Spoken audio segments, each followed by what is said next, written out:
بسم اللہ الرحمن الرحیم۔ السلام علیکم ناظرین کرام، وزیر اعظم عمران خان نے امریکہ سے وطن واپسی پر ایئرپورٹ پر ہی کارکنان سے خطاب کرتے ہوئے کہا ہے کہ دنیا کشمیریوں کے ساتھ ہو یا نہ ہو، لیکن پاکستانی قوم کشمیریوں کے ساتھ رہے گی، یہ ایک جہاد ہے۔ ناظرین کرام، اقوام متحدہ کی جنرل اسمبلی کے اجلاس میں پاکستان کی بہترین نمائندگی کرتے ہوئے مسئلہ کشمیر اصل انداز سے اجاگر کرنے کے بعد وزیر اعظم عمران خان واپس پہنچے تو پارٹی کارکنان نے ان کا شاندار استقبال کیا۔ وزیر اعظم عمران خان پر گل پاشی کی گئی جبکہ ان کے حق میں نعرے بازی بھی کی گئی۔ اس موقع پر کابینہ اراکین اور پارٹی رہنماؤں سمیت کارکنان کی بڑی تعداد موجود تھی۔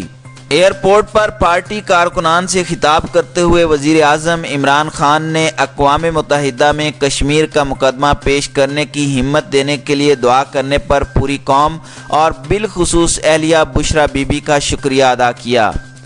انہوں نے کہا کہ دنیا کشمیریوں کے ساتھ ہو نہ ہو، لیکن پاکستانی کشمیریوں کے ساتھ ہیں، یہ ایک جہاد ہے۔ ہم ان کے ساتھ اس لیے کھڑے ہیں کیونکہ ہمیں اللہ تعالیٰ کو خوش کرنا ہے۔ وزیر اعظم عمران خان نے کہا کہ اچھا وقت بھی آتا ہے اور برا وقت بھی آتا ہے، برے وقت میں مایوس نہیں ہونا کیونکہ کشمیریوں کے لوگ آپ کی طرف دیکھ رہے ہیں۔ اپنی بات کو جاری رکھتے ہوئے وزیر اعظم کا کہنا تھا کہ جب تک پاکستانی کشمیریوں کے ساتھ کھڑے ہیں تب تک کشمیر کے لوگ اپنی جد و جہد کرتے رہیں گے اور وہ ایک دن اپنی آزادی جیتیں گے۔ ان کا کہنا تھا کہ میں نے کہا تھا کہ میں کشمیریوں کا سفیر ہوں، پوری دنیا کے سامنے ہر فورم پر اس مودی اور فاشسٹ حکومت کو بے نقاب کروں گا۔ وزیر اعظم عمران خان نے اپنے خطاب کے آخر میں کہا کہ جو لوگ میرے ساتھ گزشتہ 20 سالوں سے موجود ہیں ان سب کو ایک چیز سمجھائی ہے کہ کوشش انسان کی ہوتی ہے، کامیابی اللہ تعالیٰ دیتا ہے۔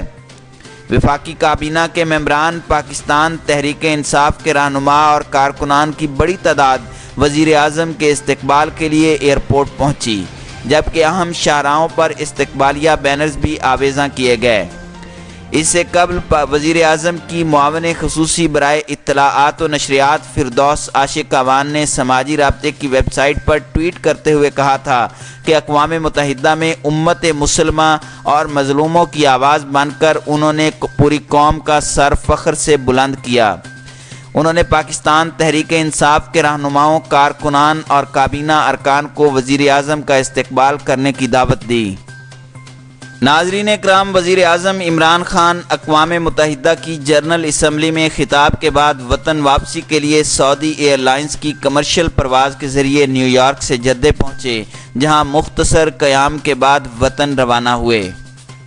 ناظرین اکرام، خیال رہے کہ امریکہ سے پاکستان واپسی کے دوران ان کے طیارے میں پیدا ہونے والی فنی خرابی کے باعث پرواز کو واپس نیو یارک بھیج دیا گیا تھا، جہاں انہوں نے کچھ وقت گزارا اور پھر دوبارہ کینیڈی ایئرپورٹ سے روانہ ہوئے۔ سرکاری خبر ایجنسی APP کی رپورٹ کے مطابق وزیر اعظم عمران خان سعودی حکومت کی جانب سے دیے گئے طیارے میں سفر کر رہے تھے۔ ناظرین کرام، خیال رہے کہ وزیر اعظم عمران خان نے اپنے دورہ نیو یارک کے دوران اقوام متحدہ کی جنرل اسمبلی کے علاوہ دیگر بڑے فورمز پر مقبوضہ جموں اینڈ کشمیر کا معاملہ دنیا کے سامنے مؤثر انداز میں اٹھایا۔ انہوں نے مختلف ممالک کے سربراہان سے علیحدہ ملاقاتیں کیں، جبکہ اقوام متحدہ کی جنرل اسمبلی سے خطاب کے دوران عالمی برادری کو کشمیریوں کو حق خود ارادیت دلانے کے لیے بھرپور کردار ادا کرنے کا مطالبہ کرتے ہوئے خبردار کیا تھا کہ اگر بھارت نے کچھ غلط کیا تو ہم آخری دم تک لڑیں گے اور اس کے نتائج سوچ سے کہیں زیادہ خطرناک ہوں گے۔ ناظرین کرام، وزیر اعظم عمران خان کا کہنا تھا کہ جناب صدر، میں اس بات کو دہرانا چاہتا ہوں کہ یہ ایک نازک موقع ہے، اس صورتحال پر رد عمل ہوگا اور پھر پاکستان پر الزامات عائد کیے جائیں گے۔ دو جوہری ہتھیاروں کے حامل ممالک آمنے سامنے آئیں گے جس طرح ہم فروری میں آئے تھے۔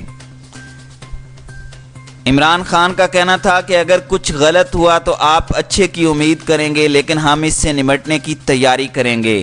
اگر دونوں ممالک کے درمیان روایتی جنگ شروع ہو گئی اور کچھ ہوا تو سوچئے ایک ملک جو اپنے ہمسائے سے 7 گنا چھوٹا ہو تو اس کے پاس کیا موقع ہے۔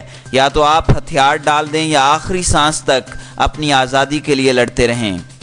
وزیر اعظم عمران خان نے کہا کہ میں یہ سوال خود سے پوچھتا ہوں۔